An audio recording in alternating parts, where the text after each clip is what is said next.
मागच्या काही लेक्चर्सपासून आपण भारताचा इतिहास समजून घेण्याचा प्रयत्न करत आहोत. त्यातही प्रामुख्याने आपण प्राचीन भारताचा इतिहास समजून घेण्याचा प्रयत्न करत आहोत, की ज्यामध्ये आपण विविध गोष्टी आणि त्यामध्ये प्रामुख्याने राजकीय इतिहासावर आपण टाकलेला प्रकाश असो, हा खरं तर आपला प्रमुख आशय आहे मागच्या काही लेक्चर्सचा. त्याच सिरीजमध्ये किंवा त्याच कॉन्टेक्स्टमध्ये आजही आपण पुढे भारताचा इतिहास भाग 2 हाच विषय अभ्यासण्याचा प्रयत्न करणार आहोत. आतापर्यंत आपण मौर्य काळ, मौर्योत्तर काळ, मौर्योत्तर काळातले जे विविध विकेंद्रित राज्यव्यवस्था उदयाला आल्या होत्या त्याचा इतिहास, ह्या सर्व गोष्टी आपण बघितल्या. त्यानंतर आपण हर्षवर्धनाचा काळ, गुप्ता साम्राज्य आणि गुप्तोत्तर विविध विकेंद्रित राज्यव्यवस्थेचा इतिहास सुद्धा आपण आतापर्यंत अभ्यासला आहे. त्याच संदर्भात किंवा त्याच कॉन्टॅक्स्टमध्ये आजचाही धडा आपल्याला तसाच म्हणजे गुप्तोत्तर काळाच्या संपर्कात किंवा त्या संदर्भामध्येच बघणं अपेक्षित आहे. यामध्ये आपण आतापर्यंत गुप्तोत्तर कालखंडामध्ये विविध राज्यव्यवस्था ज्या उभ्या राहिल्या होत्या गुप्तानंतरच्या, गुप्ता साम्राज्यानंतरच्या, त्याचा आपण अभ्यास केलेला होता.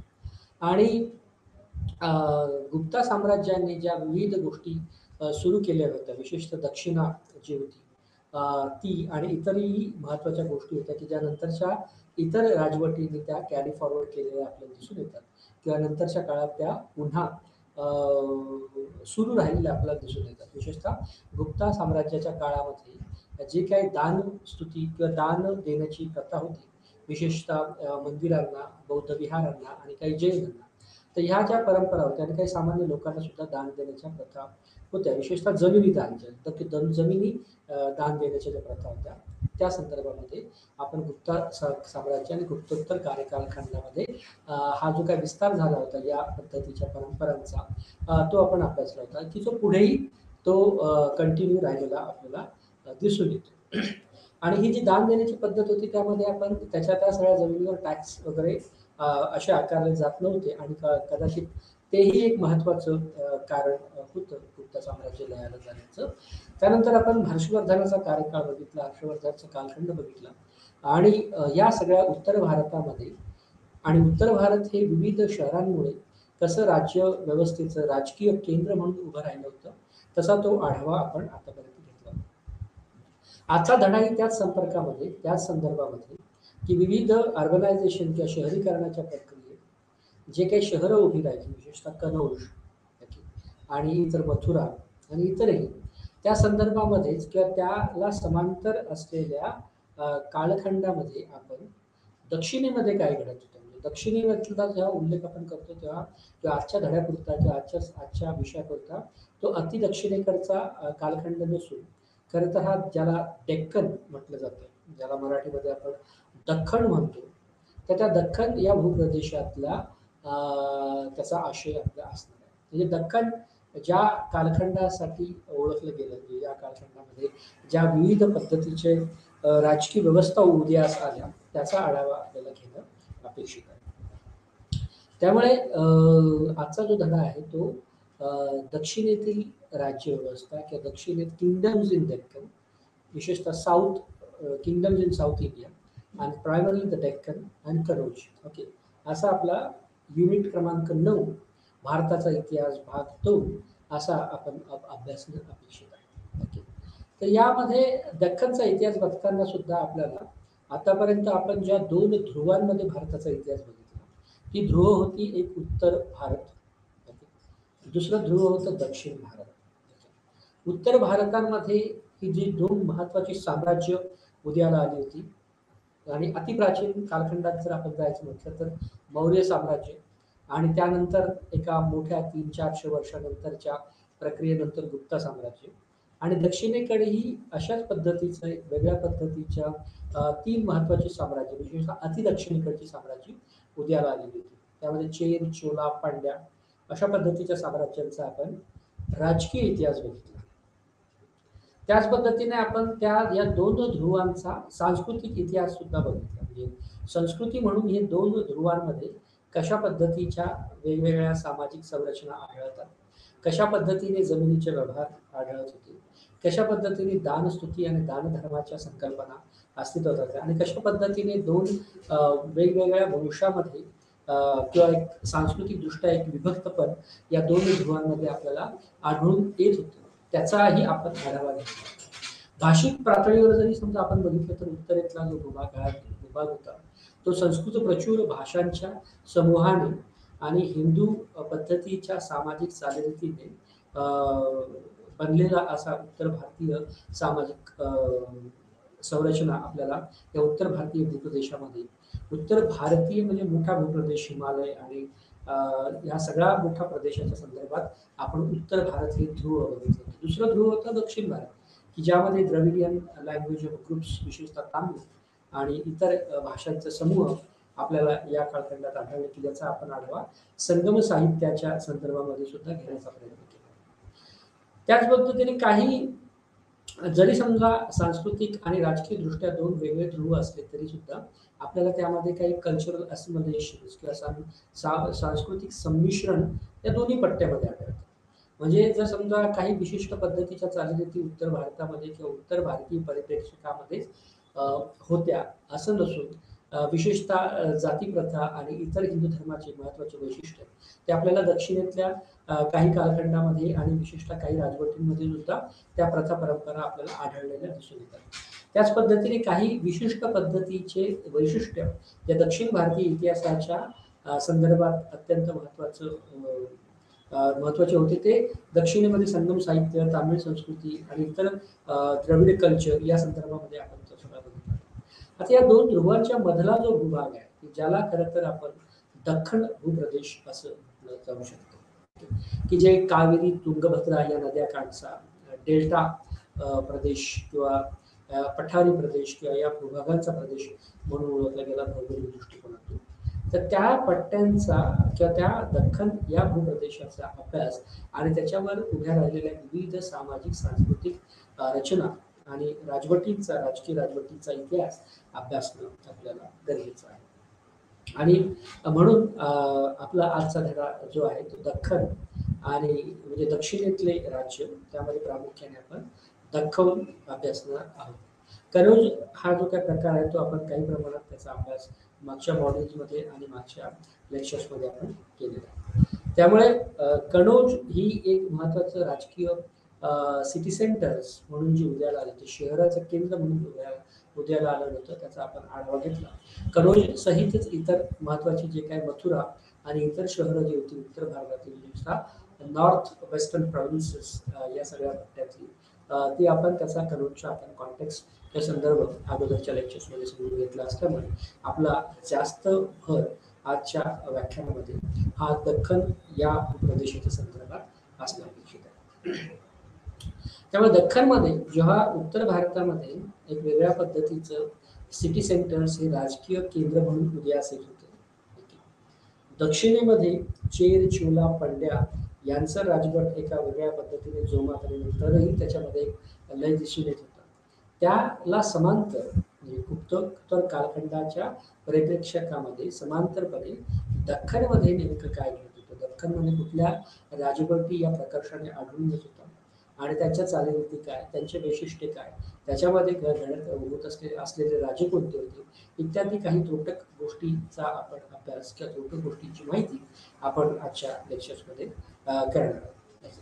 त्यामुळे दख्खन समजून घेतानाही आपल्याला प्रामुख्याने हा जो काही अभ्यासक्रम जो आखला गेला आहे त्याच्या मागची उद्दिष्ट काय त्याची चर्चा करणं आपल्याला अपेक्षित आहे. त्यामुळे ह्या उद्दिष्टांभोवती आपण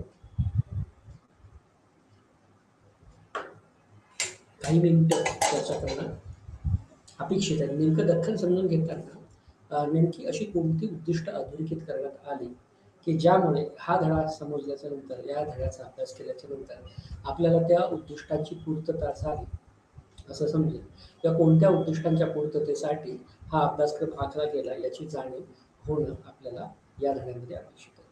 त्याचबरोबर परिचय करून देताना मी एक दीर्घ प्रस्तावना केलेलीच आहे की दोन ध्रुवांमधला जो भूभाग आहे तो भूभाग खरं तर दख्खन, कावेरी, तुंगभद्रा या नद्यांकाठचा प्रदेश, ओके, पठारी प्रदेश, सह्याद्रीचा प्रदेश ओके. वर्तमान संदर्भामध्ये ज्याला आपण महाराष्ट्र आणि उत्तरी कर्नाटकाचा प्रदेश, ओके, वर उत्तरेला नर्मदाला, दक्षिणेला अ, तुंगभद्रा यांच्या खोबनात असलेला भूप्रदेश असंही म्हणू शकतो. आणि त्याचा राजकीय परिचय तर आपण करून घेतलेलाच आहे. त्याचा इतर परिचयही आपण करून घेणं अपेक्षित आहे. ओके.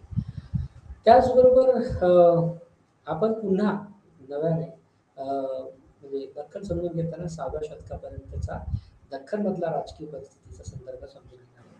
म्हणजे आतापर्यंत आपण गुप्तोत्तर कालखंड आणि इतर अतिदक्षिणेतले चेर चोला पट्ट्या जरी समजून घेतलेल्या असतील, तरी पुन्हा आपण मागे जाऊन 6व्या शतकापर्यंतच्या दख्खनमधल्या राजकीय घडामोडी, राजकीय परिस्थिती आणि असं समजून घेणार आहोत. खरं तर म्हणजे क्रोनॉलॉजिकली म्हणजे क्रमसंख्या किंवा क्रमशास्त्रीयदृष्ट्या आपण पुढे न जाता एका जे भूभाग आपण अभ्यासले आतापर्यंत उत्तर आणि दक्षिणेतले, त्याला समांतर किंवा त्याला समयांतर पणे काय घडत होतं दख्खनमध्ये, म्हणून आपण पुन्हा 6व्या शतकाच्या पटलावर विशेषतः 3ऱ्या शतकापासून ते 6व्या शतकापर्यंत आणि काही काही प्रकरणांचा आढावा घेताना, विशेषतः पल्लवांचा आढावा घेताना आपण इसवी सनाच्या 9व्या शतकापर्यंत सुद्धा आपला या ऐतिहासिक कालपटाचा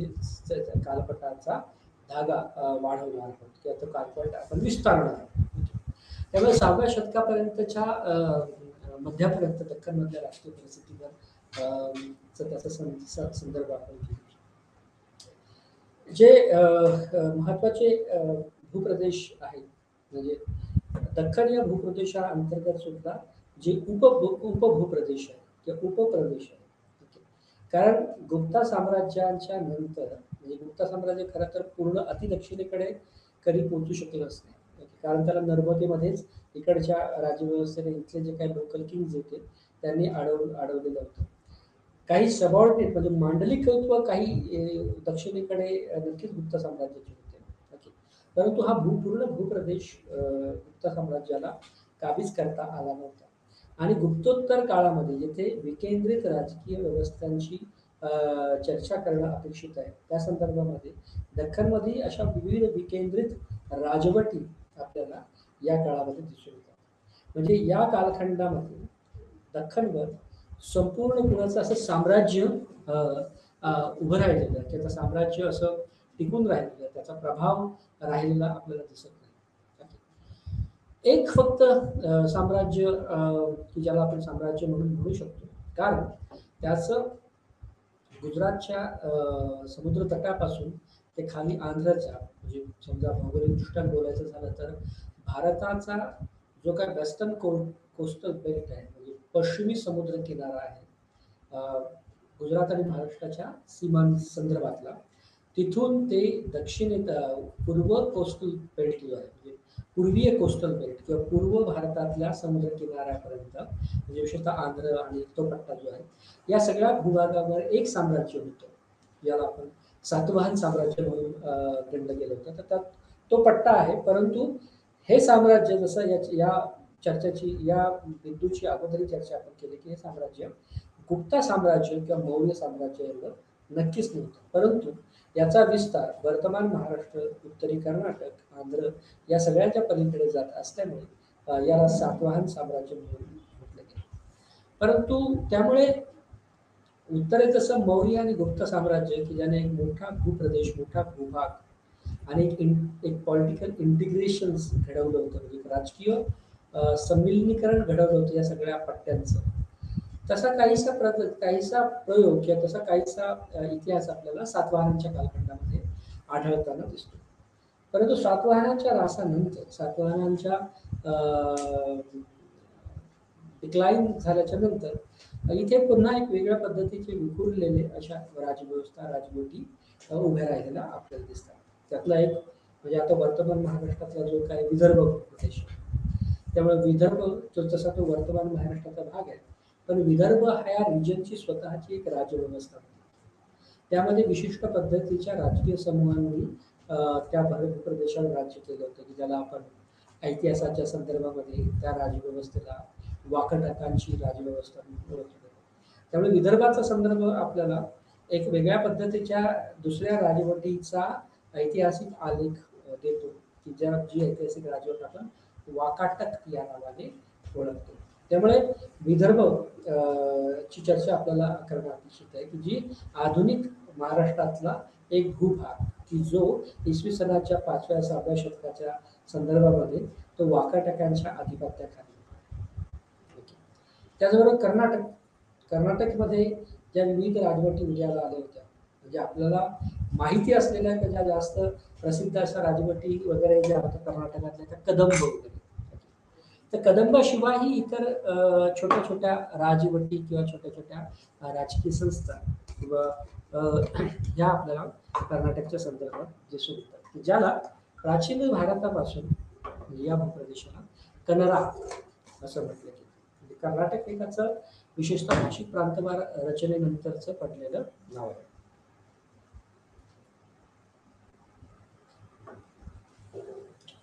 त्यामुळे कर्नाटकाच्या संदर्भात आपल्याला कदंबाशिवाय इतर जे काही महत्त्वाच्या राजवटी आहेत, की जो उत्तरी कर्नाटका किंवा उत्तरमधला कनरा याचा भूभाग आपण त्या पट्ट्यावरच्या असलेल्या राजकीय घडामोडी आणि प्रक्रिया कर्नाटक या बिंदूमध्ये किंवा कर्नाटक या शीर्षकाच्या अंतर्गत समजून घेणार आहोत. दख्खनचे तसे इतिहासकाराच्या सोयीनुसार आणि तिथल्या राजकीय गुंतागुंतीमुळे पूर्व दख्खन, पश्चिम दख्खन, उत्तरी दख्खन अशा पद्धतीचे काही गोष्टी आहेत. त्यामुळे पूर्व दख्खन या कालखंडात पूर्व दख्खन या भूभागावर कुठल्या पद्धतीच्या राजकीय परिस्थिती पूर्व दख्खनमध्ये होते त्याचा आपल्याला अभ्यास करणं आपल्याला अपेक्षित आहे.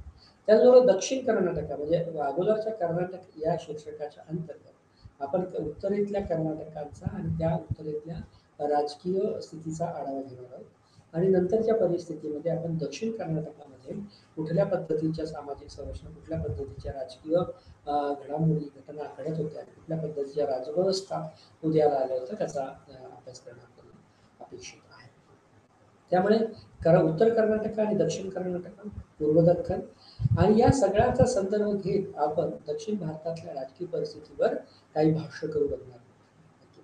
कारण दख्खन हा खरं तर उत्तर भारताला आणि दक्षिण भारताला जोडणारा अत्यंत महत्त्वाचा दुवा एक पठारी प्रदेश, की जो सह्याद्रीच्या डोंगर रांगांनी असा व्यापलेला आहे, की जो बेसाल्ट खडकांनी भौगोलिकदृष्ट्या बनलेला आहे, की जो शत्रू राष्ट्राला म्हणजे विशेषतः इथल्या माउंटेन्स आणि शेती दृष्टिकोनातून थोड्याशा कमकुवत किंवा कमी फर्टाईल असलेल्या जमिनीमुळे शत्रूंनाही फार रस नसलेला असा भूप्रदेश म्हणून दख्खन ओळखला गेलेला आपल्याला दिसून येतो. तर त्याच्या संदर्भातल्या काही महत्त्वाच्या बिंदूंची चर्चा आपल्याला इथे करणं अपेक्षित आहे.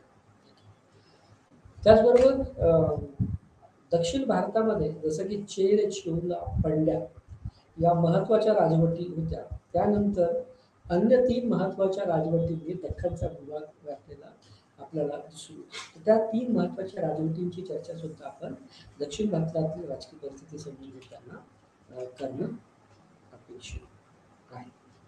ओके. त्याचबरोबर हे त्यातले काही महत्त्वाचे बिंदू आहेत की ज्याची आपण चर्चा करणार आहोत. आता उद्दिष्ट समजून घेताना आपण प्रामुख्याने कुठलं उद्दिष्ट यामध्ये बघणार आहोत.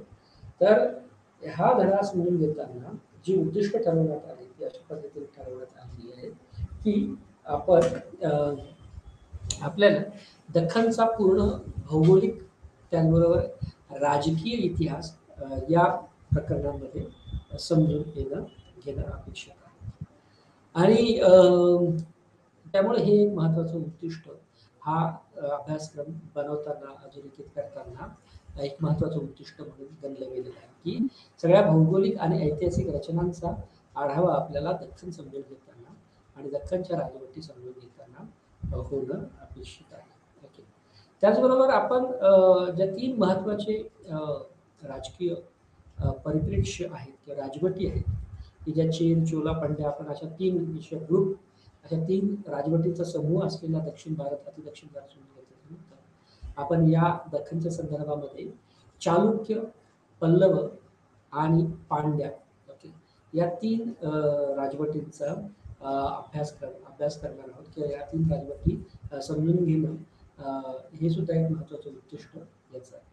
त्याचबरोबर चालुक्य, पंड्या आणि पल्लव यासोबत सुद्धा इतर अत्यंत क्षीण किंवा छोट्या किंवा कमी प्रबळ अशा काही राजकीय व्यवस्था होत्या की ज्या इतर राजकीय व्यवस्था म्हणून गणल्या गेल्या.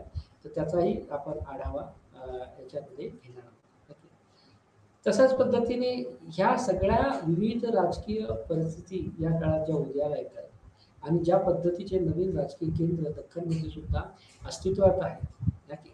तर त्या संदर्भात हा काही संपूर्ण भूपट्टा आणि ऐतिहासिक या भूपट्ट्यात असलेला ऐतिहासिक संदर्भ हा काही शांतीपूर्ण नाही. म्हणजे याचा अर्थ असा नाही की ज्या ज्या राज्यव्यवस्थांची आपण चर्चा करतोय त्याच्यामध्ये एक साधर्म्य आहे किंवा त्याच्यामध्ये एक शांतता आहे, कॉपरेशन आहे असं नाही. तर तत्कालीन राजनीतीनुसार किंवा तत्कालीन नैतिकतेनुसार, राजकीय नैतिकतेनुसार जे काही राजाला करणं अपेक्षित होतं आपल्या राज्याचं संरक्षण आणि विस्तारीकरण करण्यासाठी, ते रूल किंवा ते नीती नियम हे सर्व राजे फॉलो करत होते किंवा त्याचं अनुनय करत होते. आणि त्यामुळे आपल्याला या विविध राजकीय शक्तींमध्ये ज्या डायनेस्टींचा आपण अभ्यास करतो, ज्या घराण्यांचा आपण अभ्यास करतो, त्याच्यामध्ये शत्रुभावी अंतर्विरोध किंवा शत्रुत्व असलेलं आपल्याला दिसतं आणि त्यामुळे तशा पद्धतीच्या या सगळ्या राज्यांच्या भूमिका सुद्धा बदलत जाताना आपल्याला दिसतो. तर याद्वारे आपण या सगळ्या घडामोडींमध्ये जे छोटे राज्य होते, लहान राज्य होते, त्यांचं नेमकं स्थान सुद्धा यामध्ये अधोरेखित होतं आणि हे या गोष्टी समजून घेणं हे सुद्धा एक महत्त्वाचं उद्दिष्ट आहे. त्यामुळे या राजांमध्ये असलेल्या संघर्षांचं राजकीय पर्यवसन नेमक्या कोणत्या बाबींमध्ये घडतं आणि म्हणजे अर्थात या सगळ्याचे राजकीय संघर्ष याचे इतर परिणाम या दख्खन भूभागावर काय होतात तो सगळा समजून घेणं आपल्या याचं एक महत्त्वाचं उद्दिष्ट आहे. त्याचबरोबर आपण काही स्थानिक संघटनांचा अभ्यास करणं अपेक्षित आहे. राजकीय प्रशासनाचा आणि प्रशासकीय लेखकांची चर्चा करणं अपेक्षित आहे. जे काही शासक होते त्यामध्ये ज्या काही विविध श्रेणी होत्या त्या श्रेणींची चर्चा करणं सुद्धा आपल्याला अपेक्षित आहे. त्यामुळे जर समजा आपण हे प्रकरण नीट अवगत केलं तर आपल्याला दक्षिण भारतात जी काही छोटी छोटी राज्य निर्माण झाली होती त्याचे संदर्भ लक्षात येते आणि हे संदर्भ समजून घेणं आणि ही जी काही राज्य व्यवस्था नवीन ज्या राज्य व्यवस्था तयार झाल्या होत्या त्याचा आंतरसंबंध उलगडून दाखवणं हे सुद्धा या प्रकरणाचं एक महत्त्वाचं उद्दिष्ट आहे. त्यामुळे दक्षिण भारतात जे ठळक अशी जी राज्य निर्माण झाली होती त्यामध्ये बदामीचे चालुक्य होते, कांचीचे पल्लव होते. या सगळ्यांचा आढावा आपण या प्रकरणामध्ये त्याचा आढावा घेणं अपेक्षित आहे. त्याच पद्धतीने यांच्यामधले असलेले राज्यातील संबंध कसे काय की जसं अगोदर मी भाष्य केलंच आहे की या सगळ्या राजवटींमध्ये काय फार सौहार्दाचं वातावरण होतं असं नाही, तर विशेषतः काही राजवटींमध्ये आपल्या राज्याच्या विस्तारीकरणासाठी एक किंवा आपल्या राज्याचा विस्तार करताना बऱ्याचशा शेजारी राष्ट्रांची संघर्ष उद्भवलेला सुद्धा आपल्याला दिसून येतो. त्याच पद्धतीने दुसऱ्या बाजूला एक मुत्सद्देगिरीचा भाग म्हणून शेजारी राष्ट्रांशी लग्न संबंध स्थापित झालेले सुद्धा आपल्याला आढळतात आणि काही ठिकाणी मुत्सद्देगिरीने एक परराष्ट्र संबंध सुद्धा जपलेले दिसून येतात. म्हणजे वर्तमानाच्या संदर्भात हे सगळे महाराष्ट्र या राज्याचा आणि भारत या देशाचा जरी भाग असले तरी त्या काळात हे एक स्वतंत्र असे एंटिटी होते. त्यामुळे त्यांच्या शेजारी राष्ट्राशी असलेले संबंध सुद्धा परराष्ट्र संबंध म्हणून गणले गेले.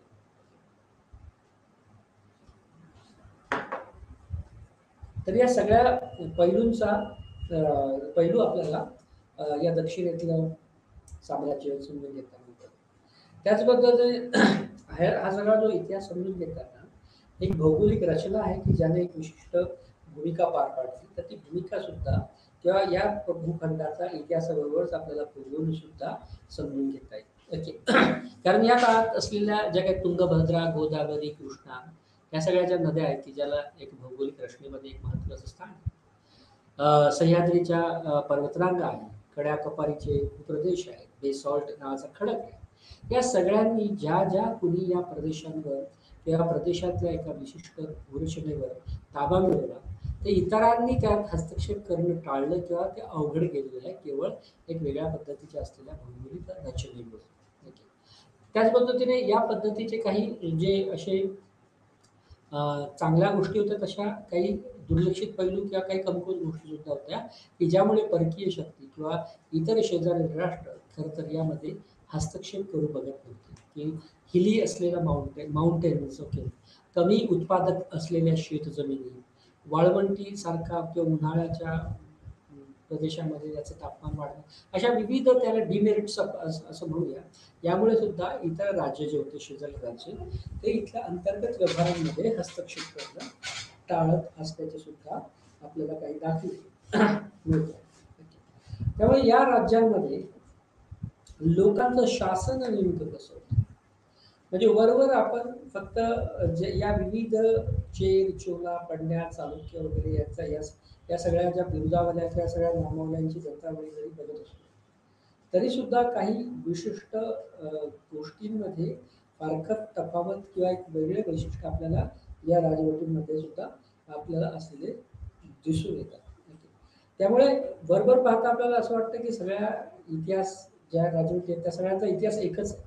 परंतु असं नाही, त्यामध्ये सुद्धा काही एकमेवाद्वितीयता इतिहासाच्या संदर्भात, भूगोलाच्या संदर्भात आढळते. म्हणजे आपण प्राचीन भारताच्या राजकीय परिस्थितीच्या संदर्भात विश्लेषण आणि समजून घेण्याचा प्रयत्न करत असल्यामुळे काही पद्धतीच्या परिस्थितींवर समान पद्धती असल्याचा भास आपल्याला होऊ शकतो. परंतु मुळात ह्या वेगळ्या पद्धतीच्या राजकीय रचना आहेत, त्याच्या वंशावली वेगळ्या आहेत, त्या राज्यांची धोरणं वेगळी आहेत. भौगोलिक आणि सामाजिक संरचनांमध्ये केवळ आपल्याला काही बाबतीमध्ये साधर्म्य असलेलं दिसून येतं. त्यामुळे खरं तर म्हणजे दख्खन हा प्रभू प्रदेश कुठला? दख्खन या प्रदेशाच्या संदर्भात आपण म्हणजे एका मोठ्या विस्तृत पटलावर दख्खनला समजून घेण्याचा प्रयत्न करतो. परंतु दख्खनची पुन्हा व्याख्या करण्याच्या दृष्टीने आपण जर गेलं तर विंध्यांच्या ज्या पर्वतरांगा आहेत, तर त्याच्या दक्षिणेकडील भाग हा खरं तर दक्षिण भारत किंवा दख्खन म्हणून ओळखला जातो.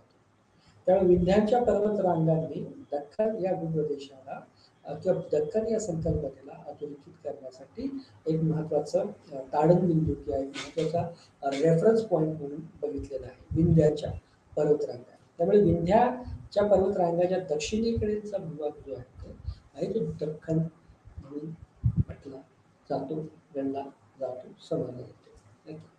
त्याचबरोबर आणि म्हणून हा विंध्याच्या दक्षिणेला असल्यामुळे विंध्य पर्वतरांगाच्या दक्षिणेला हा भूप्रदेश असल्यामुळे याला इथं दक्षिण प्रदेश म्हणतात किंवा संस्कृत भाषेमध्ये ज्याला दक्षिणापंथ असं म्हटलं, दक्षिणापथ असं म्हटलं जातं. दक्षिणेकडचा राजमार्ग किंवा एक मार्ग असं आपण त्याचं सरळ असं भाषांतर करू शकतो. त्यामुळे दख्खनला दक्षिणपथ असं सुद्धा म्हणून ओळखलं जातं. त्याचबरोबर दक्षिणा किंवा दक्षिण हा जो दक्षिण पथ आहे, तो मध्ययुगीन कालखंडामध्ये हा जो काय नाव होतं दक्षिणपथ, दक्षिण प्रदेश, याचा अपभ्रंश म्हणून दख्खन हे नाव पडलं असण्याची जास्त शक्यता आहे. त्यामुळे दक्षिण प्रदेश, दक्षिण पथ आणि दख्खन याच्यामध्ये काही म्हणजे हे एकाच भौगोलिक भूप्रदेशाला अधोरेखित करतात आणि त्यामुळे दख्खन या शब्दाची उपपत्ती आपल्याला अशा पद्धतीने दक्षिणपथ या विंध्याच्या दक्षिणेला असलेल्या भूप्रदेशाला वरून झालेलं आपल्याला दिसून येतं. त्या दख्खनमध्ये खरं तर महाराष्ट्र आणि उत्तर कर्नाटकाचा किंवा उत्तर कन्नडाचा समावेश होताना दिसतो. त्यामुळे महाराष्ट्रातला हा संपूर्ण भूभाग, सह्याद्रीच्या पर्वतरांगा, बेसळ खडकाचा प्रदेश, विंध्यांचा दक्षिणेकडचा भूभाग, ते उत्तर कर्नाटक ओके, की जे वर्तमानातल्या म्हणजे भाषिक प्रांतरचनेनुसार जी विविध राज्य पडली त्यानुसार त्या राज्याचे ते जरी वेगळे राज्य असले तरी आपण ज्या कालखंडाचा 5व्या 6व्या शतकाच्या कालखंडाचा विचार करताना अशी काही राज्यव्यवस्था म्हणजे अशी काही राज्य त्या काळात निर्माण झालेली होती, राज्य निर्मितीची प्रक्रिया होती.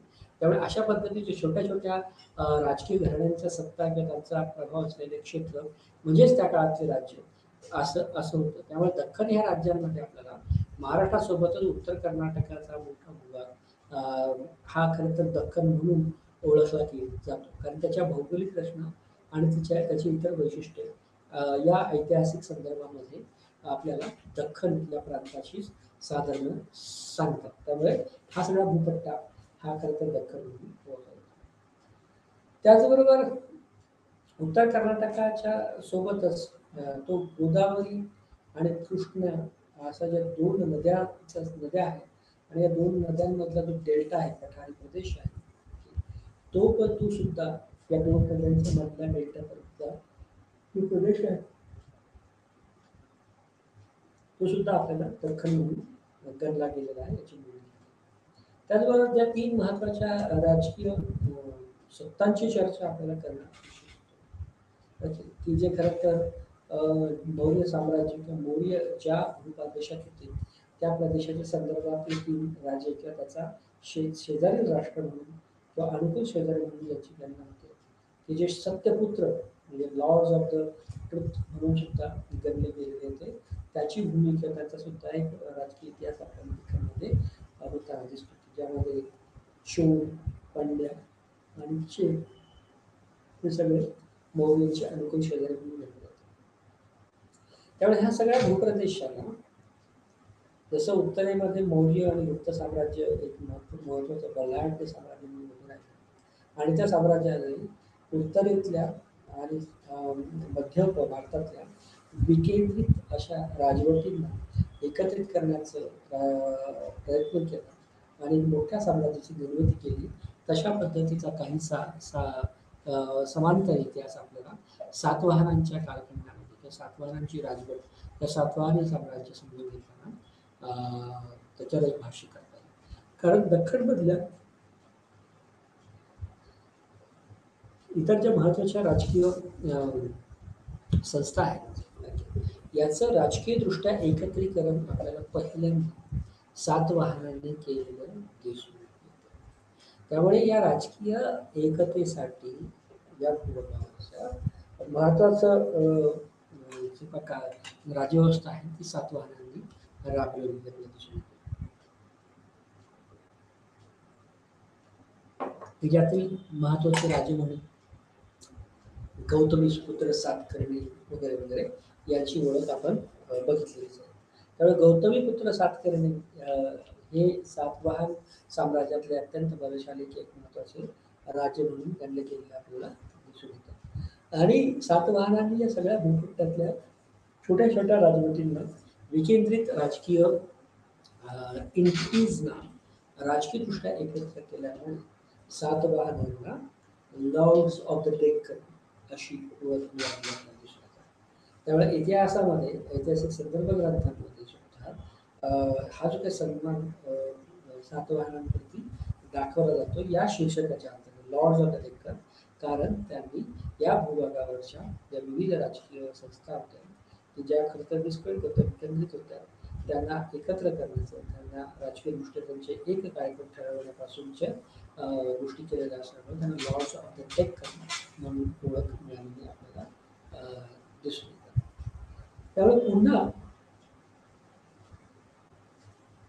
दख्खनमध्ये एक विकेंद्रित गोष्टी सुद्धा आपल्याला दिसून येतील, पण ती खरं तर सातवाहनांच्या नंतर, कारण सातवाहन हे एक साम्राज्य ओके भारताच्या पश्चिम समुद्र किनाऱ्यांपासून ते पूर्वीय समुद्र किनाऱ्यांपर्यंत पसरले, त्याच्यामध्ये उत्तर कर्नाटक, त्यामध्ये महाराष्ट्र, त्यामध्ये तामिळनाडू किंवा तामिळनाडू आंध्र हा सगळा पट्टा की ज्या सगळ्या पट्ट्यांमध्ये वसलेल्या विविध राजघराणे आणि त्या राजघराण्यांच्या असलेल्या आपल्याला स्वायत्त राजकीय संरचना या सगळ्यांना एका अधिपत्याखाली आणण्याचं काम सातवाहनांनी केलेलं आपल्याला दिसून येतं. त्यामुळे सातवाहन हे पॉलिटिकल इंटिग्रेशनसाठी ओळखले जातं. त्यामुळे सातवाहनाचा संपूर्ण हा जो कालखंड आहे तो इसवी सन पूर्व 3ऱ्या शतकापासून ते 8व्या शतकापर्यंत म्हणजे गणला जातो. म्हणजे 8व्या शतकापर्यंत आपल्याला सातवाहनांच्या अंतर्गत हे राजकीय दृष्ट्या संमेलनीकरण हे राजकीय दृष्ट्या एकत्रीकरण दिलेलं आपल्याला दिसून येतं. ओके. त्यामुळे सातवाहन हा डेक्कनमध्ये इतिहास समजून घेताना सातवाहन हे सुद्धा एक महत्त्वाचे घटक म्हणून आपल्याला दिसून येतात. त्याचबरोबर 6व्या शतकाच्या मध्यापर्यंत दक्षिणमधली जी काही राजकीय परिस्थिती होती ती समजून घेताना आपल्याला असं लक्षात येईल की सातवाहनांच्या पतनानंतर किंवा ते जे काय सातवाहन राज्यवंश होते ते संपल्याच्या नंतर आपल्या दख्खनवरील ज्या ह्या अशा एकत्रित राजवटी होत्या त्याचं जे राजकीय नियंत्रण या सगळ्या भूपट्ट्यात तयार झालं होतं ते नियंत्रण संपुष्टात आल्याचे दाखला आपल्याला मिळतो. म्हणजे जोपर्यंत सातवाहन राज्यव्यवस्था होती तोपर्यंत हा सगळा दख्खनमधला भूप्रदेश, दख्खनमधल्या सगळ्या महत्त्वाची ऐतिहासिक ठिकाणं ही एका छत्राखाली, एका राजवटीखाली होती आणि नंतरच्या काळामध्ये त्यामध्ये एक विघटन झालेलं आपल्याला दिसून येतं. कारण त्याचं एक एक पतन झालेलं आपल्याला दिसून येतं. त्याचबरोबर उत्तर महाराष्ट्र जो होतं म्हणजे सातवाहनांच्या लयाच्या किंवा पतनाच्या नंतर उत्तर महाराष्ट्रावर आपल्याला अभिरसांचं राज्य आलेलं दिसून येतं. ओके. त्यामुळे सातवाहनांनी या सगळ्या वेगवेगळ्या राजकीय घराण्यांना एकत्र केलं, राजकीय क्षेत्राखाली आणलं. ओके. एका विशिष्ट राजकीय राजवटीचं ची निर्मिती केली. परंतु त्याच्या खंडाच्या जसं त्या सातवाहन राजवटीचं विघटन झालं तसं उत्तर महाराष्ट्रामध्ये अभिरसांची निर्मिती झाली आणि विदर्भामध्ये एक वेगळ्या पद्धतीचं राज्यव्यवस्था उदयाला आली की जे खरं तर वर्तमान महाराष्ट्राचा भाग आहे की जी वाकाटकांचं राज्य म्हणून विदर्भ हा प्रदेश प्रकाशित होतात आलेला आपल्याला दिसून येतो. त्यामुळे खरं तर विदर्भामध्ये सुद्धा तिसऱ्या शतकापासून ते तिसऱ्या शतकापासून ते शेवटच्या तिमाहीपर्यंत जे काही छोटे किंवा मायनर किंगडम्स या प्रदेशामध्ये आपल्याला असलेले दिसून येतात आणि महाराष्ट्राचा आणि मध्य प्रदेशचा सुद्धा एक वेगळा सांस्कृतिक अनुबंध या काळात घडलेला दिसून येतो. कारण महाराष्ट्र आणि मध्य प्रदेश या सगळ्यांच्या भूभागामध्ये आपल्याला वाकाटकांचं अस्तित्व असलेलं दिसून येतं. परंतु प्रामुख्याने की ज्याला वर्तमानात विदर्भ असा एक भूप्रदेश म्हटला जातो की जो खरं तर पूर्व महाराष्ट्राचा भाग आहे. या पूर्व महाराष्ट्रामध्ये वाकाटकांची राजकीय प्रणालीचा वाकाटकांच्या राजकीय प्रणालीच्या राजकीय अस्तित्वाचा उदय झालेला आपल्याला दिसून येतो. त्यामुळे पूर्व महाराष्ट्रामध्ये वाकाटकांचा उदय हे एक महत्त्वाचं वैशिष्ट्य आपल्याला या संदर्भामध्ये बघता येईल. ओके. त्यामुळे या सगळ्या संदर्भामध्ये प्रवरसेन हा वाकाटकांचा अत्यंत प्रभावशाली आणि संपत्तिशाली असा राजा होता. आणि त्याच्या शौर्यामुळे त्याच्या महत्त्वाच्या राजकीय उपलब्धींमुळे खरं तर त्याने सम्राट ही पदवी धारण केलेली आपल्याला दिसून येते. त्यामुळे हा सुद्धा वाकाटक आणि वाकाटकी साम्राज्य विदर्भामध्ये आपल्याला आढळून येतं. तर त्याचा प्रमुख कर्ता कर्मिता प्रवरसेन किंवा प्रवरसेन पहिला. रूढार्थाने या वाकाटकांचं जर वैशिष्ट्य आपल्याला बघायचं असलं तर आपल्याला असं म्हणता येईल की वाकाटक हे खरं तर अत्यंत शांतताप्रिय लोक म्हणून इतिहासामध्ये गणले गेलेले आहेत. त्यामुळे याचं काय फार कोणाशी वैर होतं म्हणजे वाकाटकांचं म्हणजे तिथल्या राजकीय नीतीचा भाग म्हणून असलेल्या झडपी आणि असलेले अंतर्विरोध ते काही पद्धतीने शत्रुभावी आणि काही ठिकाणी अशत्रुभावी जरी असले तरी सुद्धा प्रामुख्याने हे सगळं वाकाटकांची राजवट ही एक शांततामय राजवट म्हणून गणली गेली.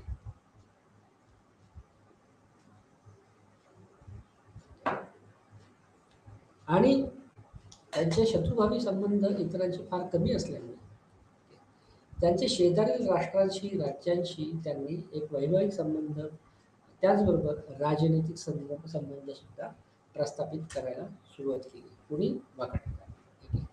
त्यामुळे म्हणजे विशेषतः उत्तरेला गुप्त कालखंड गुप्तांशी त्यांचे काही वैवाहिक आणि राजनैतिक संबंध तयार झालेले आपल्याला पूर्व दख्खनमधले विष्णुकुंडिन्स. ओके. दक्षिणेला कदंब विष्णुकुंडी आणि गुप्ता ह्या तीन महत्त्वाच्या राजवटींशी आपल्याला या वाकाटकांचा संबंध आलेला दिसून येतो.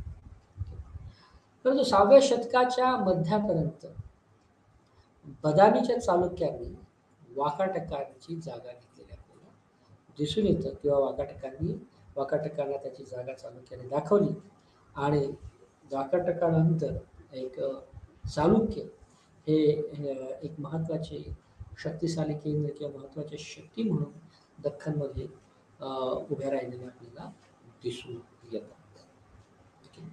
त्यामुळे वाकाटकांच्या नंतर पूर्व विदर्भावर चालुक्यांनी आक्रमण केलेलं किंवा चालुक्यांनी तो प्रदेश काबीज केलेला आपल्याला दिसून येतं. हे झालं महाराष्ट्राच्या संदर्भात की ज्याला प्रामुख्याने विदर्भाच्या संदर्भात. त्याचबरोबर कर्नाटक की जो खरं तर कदंब राजवटींसाठी म्हणून गणलं गेलं किंवा ओळखलं गेलं. त्यामुळे कर्नाटकामध्ये सुद्धा एक कारण उत्तर कर्नाटक आणि दक्षिण कर्नाटकाचा काही भाग सुद्धा हा त्या काळात दख्खन म्हणून ओळखला जातो. त्यामुळे कर्नाटकामध्ये जे महत्त्वाचं शासन स्थापित केलं ते केलं मयूर सर्मन यांनी. त्यामुळे या कर्नाटक भूप्रदेशावर मयूर सर्मनचं राज्य असलं दिसून येतं.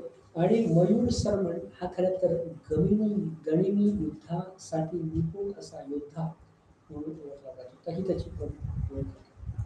कारण कर्नाटकातलं राज्य मयूर सर्मन यांनी स्थापित.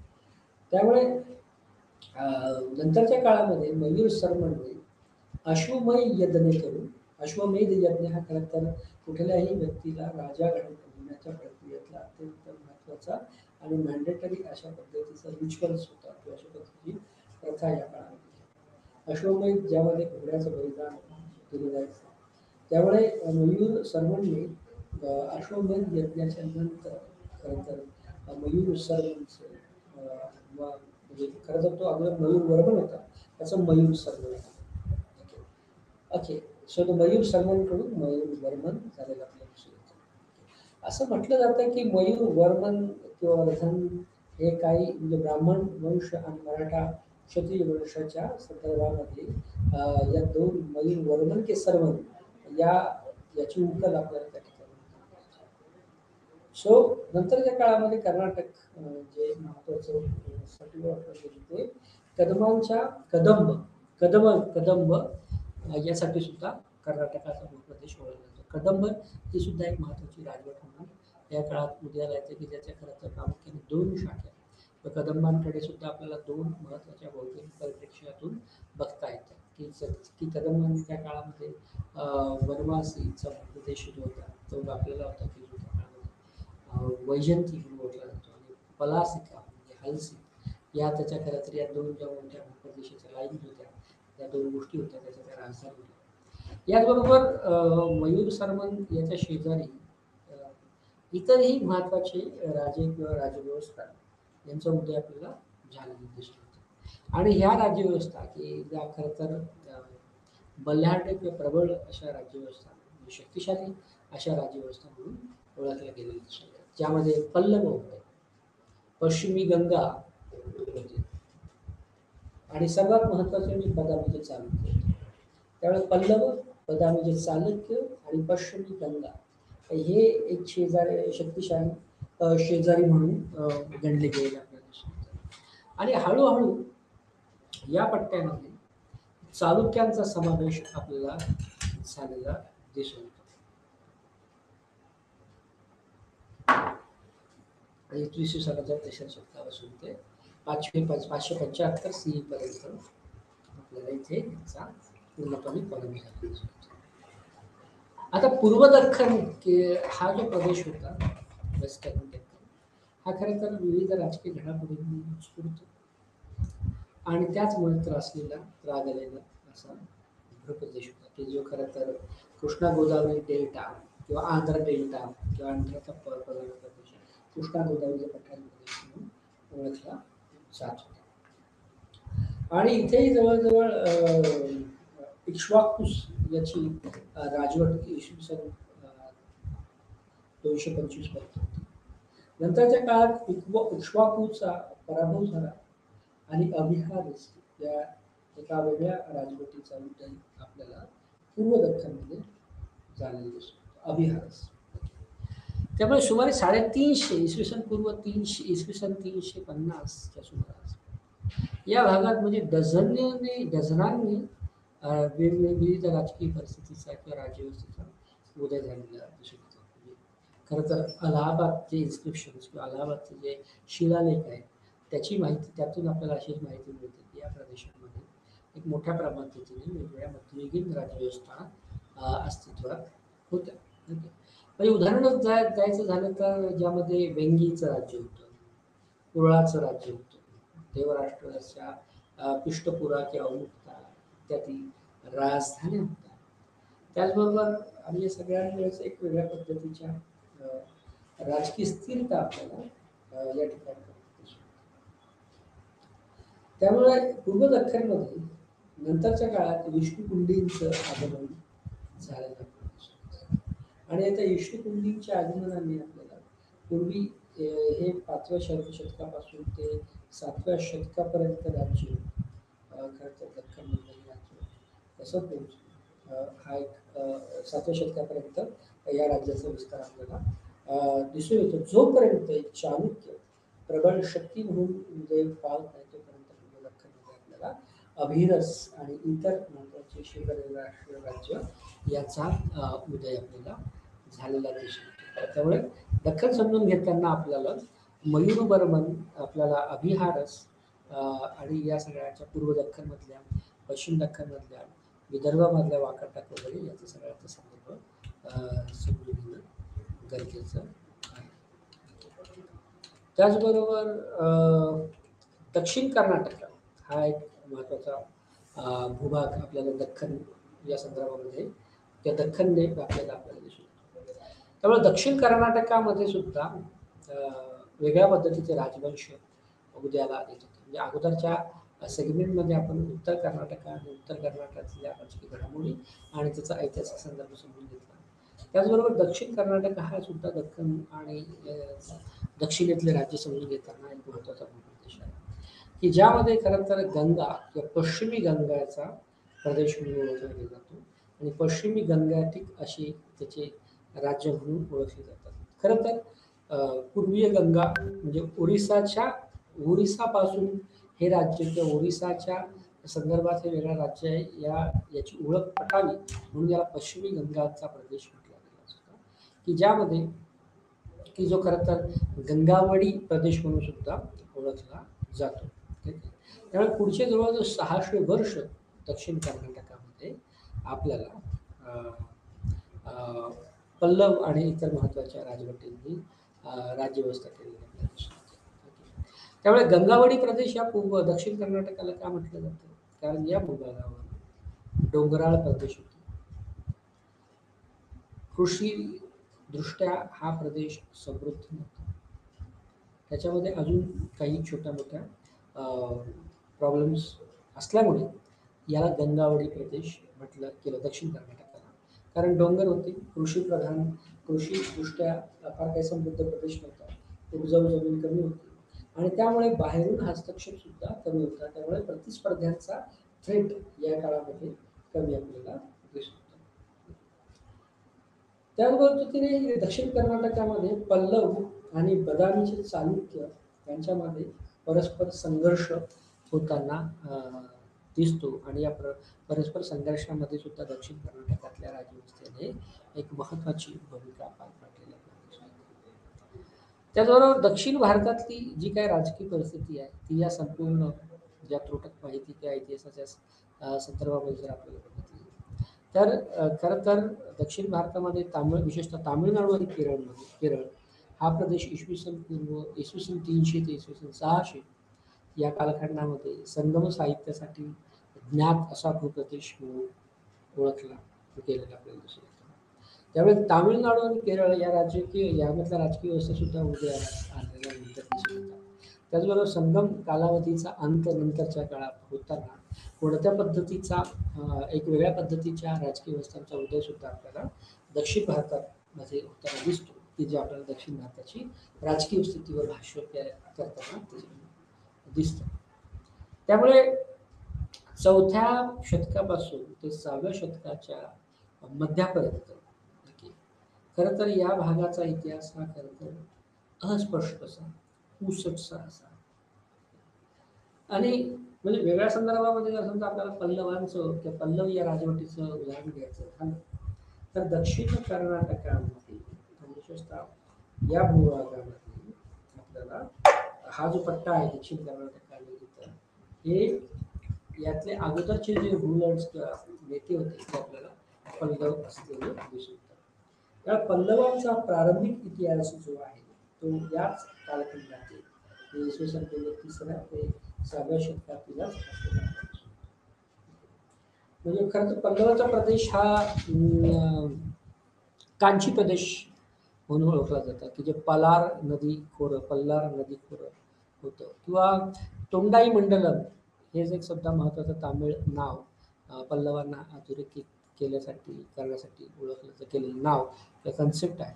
त्यामुळे पल्लवांसाठी तोंडाई मल्लडम किंवा तोंडाई हे तामिळ आहे इत्यादी गोष्टीची या काही भूभागातल्या संज्ञांचा इतिहास आणि या गोष्टी याचा संबंध आपल्याला दिसून येतो. नंतर याच पट्ट्यामध्ये आपल्याला कालभ्राचं कालभ्राचं वर्चस्व राहिलेलं आपल्याला दिसून येतो आणि हा काळ कालभ्र म्हणून ओळखला गेलेला दिसून येतो. तर कालभराच्या संदर्भामध्ये जसं आपण अगोदर अभिरस आणि इतर समजून घेतलं तसंच कालभ्र सुद्धा होते. त्याच्या संदर्भामध्ये आपल्याला शास्त्रोक्त पद्धतीची माहिती जरी उपलब्ध नसली तरी अशा पद्धतीचा एक अन्वयार्थ काढण्यासाठी काही माहिती मिळते की ज्याच्यातून आपण तो अन्वयार्थ असं काढू शकतो की हे जे कालभ्र होते खरं तर ते ब्राह्मण विरोधी होते.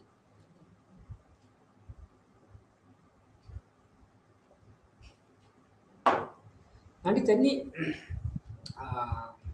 खरं तर जैन आणि बौद्धांना एक वेगळ्या पद्धतीचा राजश्रय दिलेला आपल्याला दिसून येतो. याबद्दलची शास्त्रोक्त माहिती उपलब्ध नसली तरी अशा पद्धतीचे अन्वयार्थ उपलब्ध असलेल्या शिलालेख आणि इतर साहित्य बनवून आपल्याला काढताना दिसतात. त्यामुळे चालुक्य नंतरचा जो महत्त्वाचा पॉईंट आहे तो चालुक्य, पल्लव आणि पांड्यांचा उदय कसा होतो तो समजून घेणं महत्त्वाचं आहे. त्यामुळे खरं तर चालुक्य, पल्लव आणि पांड्यांचा उदय समजून घेताना ह्या एक 3 महत्त्वाच्या शक्ती म्हणून दख्खनमध्ये जवळजवळ 6व्या शतकापासून त्याचा उदय होताना आपल्याला दिसतो. कुणाचा? चालुक्य, पल्लव आणि पांड्य. त्यामुळे बदामीचे हे चालुक्य म्हणून ओळखले गेले. कांचीची जी राज्यव्यवस्था होती किंवा राजवटी होते त्या चिवडम्स होते ते पल्लव ओळखले गेले आणि मदुराईचे जे होते ते होते पांड्या. त्यामुळे या 3 शक्ती या 3 राजकीय शक्ती की ज्या चालुक्य, पल्लव, पांड्या की ज्यांचा भूप्रदेश बदामी, कांची आणि मदुराई असलेले दिसून येते. त्यामुळे चालुक्य खरं तर की जे बदामी जे चालुक्य म्हणून ओळखले जातात त्याचा पुलकेशीन पहिला हा एक सार्वभौम असा राजा होता. पुलकेशीन पहिला. त्यामुळे पुलकेशीन पहिला हा चालुक्याचा सार्वभौम राजा म्हणून ओळखला जातो की ज्याने या चालुक्य या राजवटीचा राजघराण्याचा पाया घातल्याचा सुद्धा एक महत्त्वाचा इतिहास आहे. त्यामुळे इसवी सन 543 ते 44 मध्ये कर्नाटकातील विजापूर जिल्ह्यात एक बदामीचा किल्ला बनवण्यात आला होता की ज्यामध्ये अश्वमेध यज्ञ आणि सगळ्यांच्या द्वारे या पुलकेशीनची सत्ता आपल्याला आलेली दिसून होती. आणि पुलकेशीनचे जे वारसदार होते त्या वारसदारांनी आपल्याला नंतरच्या काळामध्ये कर्नाटकाच्याच कदंबांचा पराभव केलेला आपल्याला दिसून येतो. नंतरच्या काळात त्यांनी राज्य सोडले आणि ते त्यांनी कोकणातील मौर्यांना सुद्धा वश केलेले दिसून येते. त्यावेळेस पुलकेशीन च्या मोहीम किंवा पुलकेशीन दुसरा नंतरच्या काळात चालुक्य राजकारणामध्ये येतो. त्याच्या मोहिमा या सर्वश्रेष्ठ सर्वश्रुत आहेत आणि ह्या सगळ्या चालुक्य राजवट ही खरं तर पुलकेशीन पहिला, पुलकेशीन दुसरा याच्यामध्ये एक सर्वोत्कृष्ट राजवट म्हणून उभी राहताना दिसते. ओके. ती कुठपर्यंत दिसते की जोपर्यंत नंतरच्या काळामध्ये आंध्र पट्ट्यामध्ये किंवा आंध्र डेल्ट्यामध्ये विष्णुकुंडींचं वर्चस्व स्थापित होत नाही. त्यामुळे विष्णुवर्धन हा खरं तर पुलकेशींचा धाकटा भाऊ याने हे चालुक्य साम्राज्य नंतर अजून विस्तारलेलं आपल्याला दिसून येतं. आणि विष्णुवर्धनाने हे चालुक्याचं साम्राज्य आपल्याला वेंगी हा जो प्रदेश होता, नंतर पूर्वेकडील इतर जे महत्त्वाचे प्रदेश होते तिथपर्यंत हे चालुक्याच्या साम्राज्याचा विस्तार झालेला केलेला आपल्याला दिसून येतो. त्याचबरोबर चालुक्यासोबतच पल्लव हे एक महत्त्वाचं घराणं होतं. पल्लवाचा उदय सुद्धा 6व्या शतकाच्या मध्यापर्यंत खरं तर सिंहविष्णू पासून सुरू झालेला आपल्याला दिसून येतो. आणि त्याचा शेवट म्हणजे 6व्या शतकापासून पल्लवांचा राजकीय उदय दिसतो ते आणि 10व्या शतकामध्ये पल्लवांचा राजवट संपुष्टात येते. ओके. की नंतरच्या काळात कालभ्र हे जे आले होते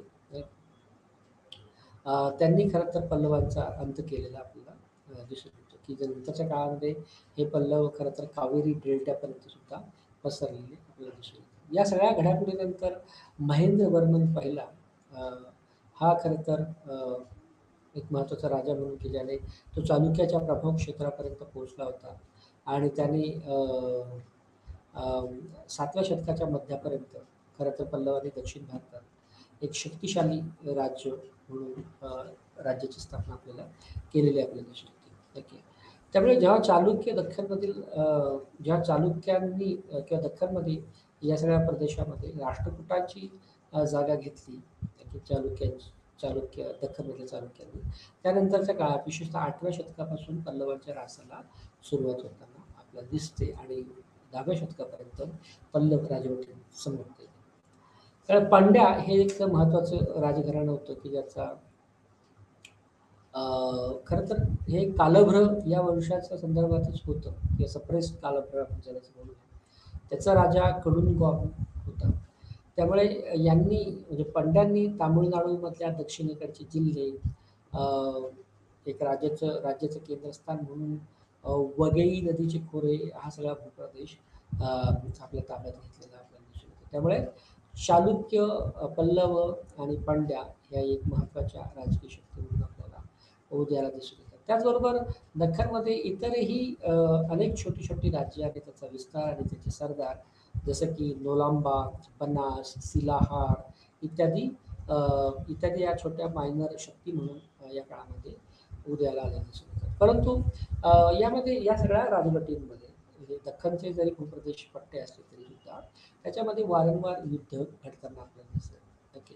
म्हणजे बदामी आणि पल्लवांच्या चालुक्यांमध्ये एक युद्धाच्या ठिणग्या असायच्या. पांड्या आणि पल्लवांमध्ये सुद्धा संघर्ष होत होते. नरसिंहवर्मननी चालुक्यावर हल्ला केल्याचे दाखले आपल्याला मिळतात. नंतर नरसिंहवर्मनने बदामी सुद्धा ताब्यात घेतला होता आणि नंतरच्या काळात पुलकेशीन पहिला, दुसरा या सगळ्या संघर्षामध्येच मारला गेल्याचे सुद्धा दाखले आपल्याला मिळतात. त्यामुळे अशा पद्धतीने एक विविध पद्धतीच्या वेगवेगळ्या राजकीय व्यवस्था आपल्याला या कालखंडामध्ये उदयाला आलेल्या दिसून येतात आणि ह्या खरं तर दख्खनचा एक त्रोटक संक्षिप्त ज्यामध्ये विविध राजवटींच्या ही महत्त्वाची भूमिका पार पाडलेली दिसते आणि त्याचा हा खरं तर इतिहास आहे. आज आपण इथेच थांबू. नंतर आपण एका वेगळ्या विषय घेऊन त्याची चर्चा करणं आपल्याला अपेक्षित आहे. नमस्कार.